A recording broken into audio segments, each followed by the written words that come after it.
The house is silent late at night, with only the glow of a laptop illuminating the kitchen table. Parent sits alone at the kitchen table, surrounded by darkness, focused on their laptop. 3 browser tabs are visible on the laptop: bank account, credit card portal, and a calculator. The parent completes a $400 payment on their credit card. A brief sense of relief washes over the parent after making the payment. The parent notices the interest charged line item from last month, $385. Shock and frustration appear on the parent's face as they realize the payment barely made a difference. The parent reflects on their exhausting week of work, 40, 50, maybe 60 hours. They realize that after all that effort, their payment only reduced the debt by $15. The parent compares the $15 to the price of a burrito, highlighting the small progress. A pit of anxiety forms in the parent's stomach, symbolizing their financial stress. The parent feels like they're running on a treadmill that keeps speeding up. Despite making payments and not defaulting, the parent feels like they're drowning financially. Shadowy figure representing the bank watches the parent struggle, smiling. The bank sees the parent not as a person, but as a revolving asset performing perfectly. A mysterious button appears on a computer server, hinting at a hidden program. The button is labeled with options to drop the interest rate to 2% or 0%. The parent looks confused and frustrated, unaware of the button's existence. A complex bank website interface is shown, designed to hide the hardship program. Nick appears, introducing himself as someone obsessed with financial system details. Nick reads through a thick stack of cardholder agreements with a highlighter. Nick addresses viewers who feel like they're doing everything right, but not making progress. Nick encourages viewers to subscribe and like the video to help spread the information. Nick challenges the idea that making the minimum payment means being in good standing. A graphic shows the phrase "good standing" for who? The skeptical tone. News headline flashes. U.S. credit card debt hits $1.13 trillion. A chart displays average credit card interest rates at 22.8%, rising to 29.99% for bruised credit.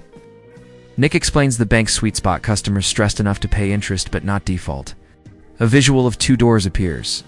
Door A, labeled Eternal Interest. Door B, labeled Bankruptcy. A third, hidden door C, emerges. Internal Hardship Program. A flowchart shows the hardship program buried under layers of bureaucracy. A graph illustrates how banks lose thousands in projected interest when someone joins the program. Nick presents a scenario. $15,000 in credit card debt after a tough year. Visuals show unexpected expenses. A broken car transmission. A medical bill. Calculator displays the math. $15,000 at 25% interest equals $312 month in interest. A payment breakdown shows $375 minimum payment with only $63 going to principal. Timeline stretches out. 29 years to pay off the debt at this rate. A pile of money grows, showing $42,000 paid in interest over time. A luxury car Mercedes-Benz appears, symbolizing the bank's profit from the interest. A new scenario. Under a hardship program, the interest rate drops to 5%. A payment breakdown now shows $62 to interest, $313 to principal. A new timeline. Debt paid off in less than 4 years. A mountain of savings, $38,000, appears, representing the benefit of the hardship program. A big red button labeled "Click here for 5% interest" is noticeably absent from the bank's homepage. Nick explains that banks profit when the price of money is high. A customer wonders why their bank never offered them the hardship program. Nick reminds viewers that the bank is not their friend.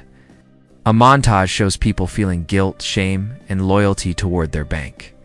A robotic algorithm is depicted, calculating profit without emotion. A gym membership analogy. A person pays monthly but never uses the gym, representing pure profit. A customer who pays off their balance in full is labeled a deadbeat by the industry. The perfect customer is shown barely keeping their head above water, still paying interest. A person avoids opening mail, logging into their account, or calling the bank due to stress. Nick introduces the ostrich effect, showing a person with their head in the sand. A call center worker sits in a cubicle, looking at a screen of numbers, indifferent to the caller's situation. Nick emphasizes that the call center worker only needs the right words to activate the hardship program. The curtain is pulled back to reveal the existence of a secret program offered by banks. A montage of major bank logos: Chase, AmEx, Citi, Discover, each with their own version of the program. Customer sits at a table looking stressed, surrounded by bills and a calculator. Text appears, short-term or long-term hardship concession. The customer dials a phone, preparing to call the bank. A split screen shows different types of financial hardship: job loss, reduced income, medical emergency, inflation. The customer explains their financial hardship to a bank representative. The bank offers a deal. A document appears showing a lowered interest rate 0 to 9%. The customer's credit card is shown being restricted or closed, unable to be used for more debt. A fixed payment plan is outlined on paper, showing 3 to 5 years. The customer looks relieved, but skeptical, asking why would they do this? A thought bubble shows the bank weighing options. Hardship program versus debt settlement versus bankruptcy.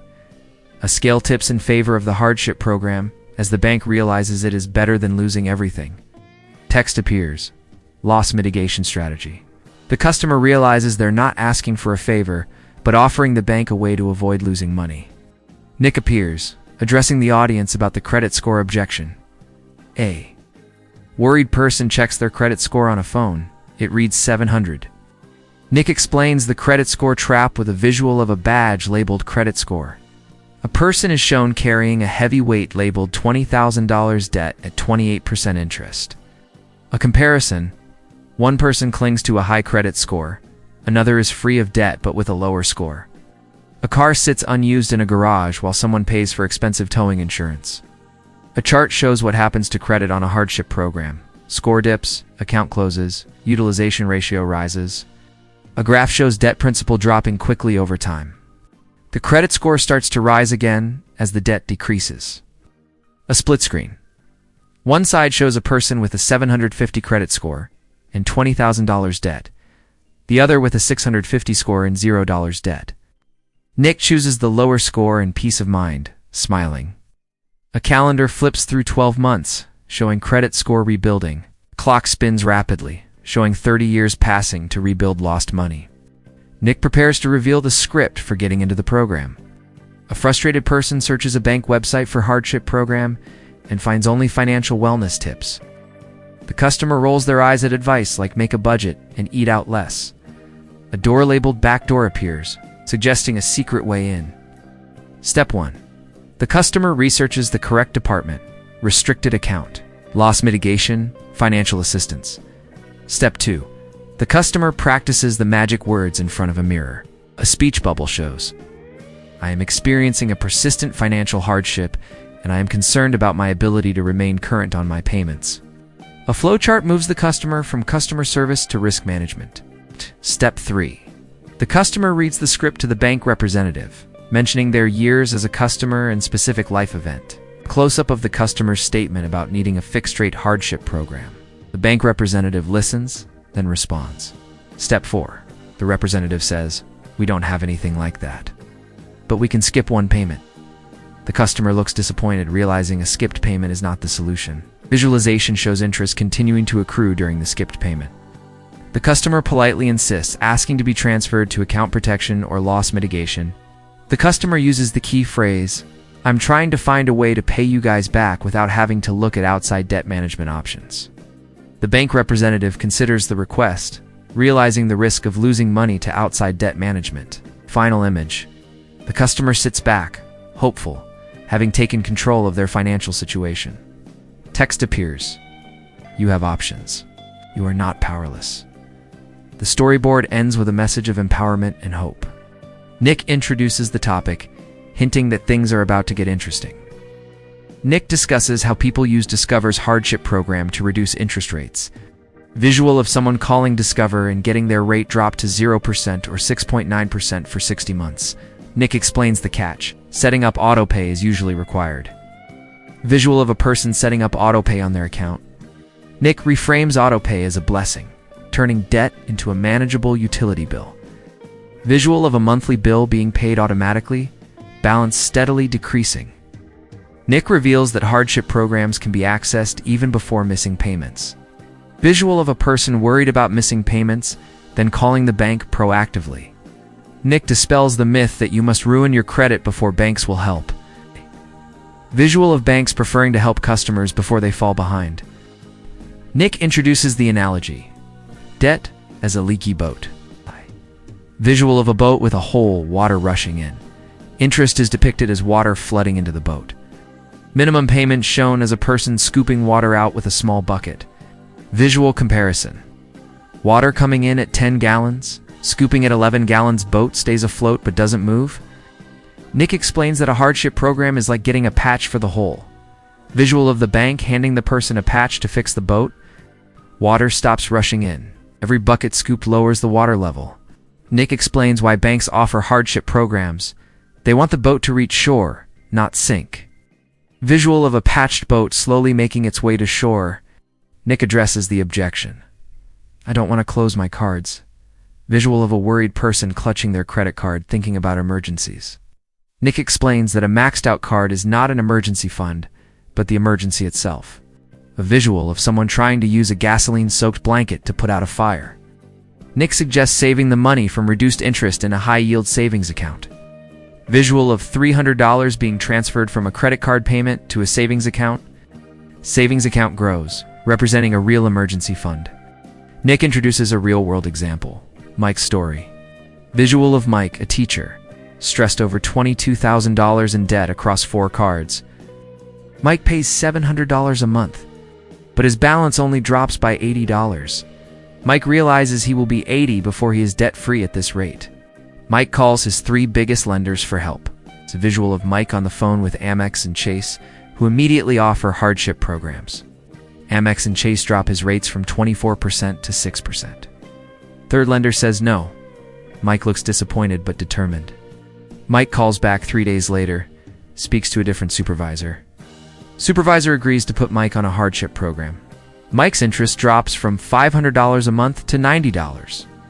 Mike uses the extra $410 to pay down his debt faster. Mike's projected debt-free date changes to 38 months. Mike feels empowered, no longer working for the bank, but for his future self.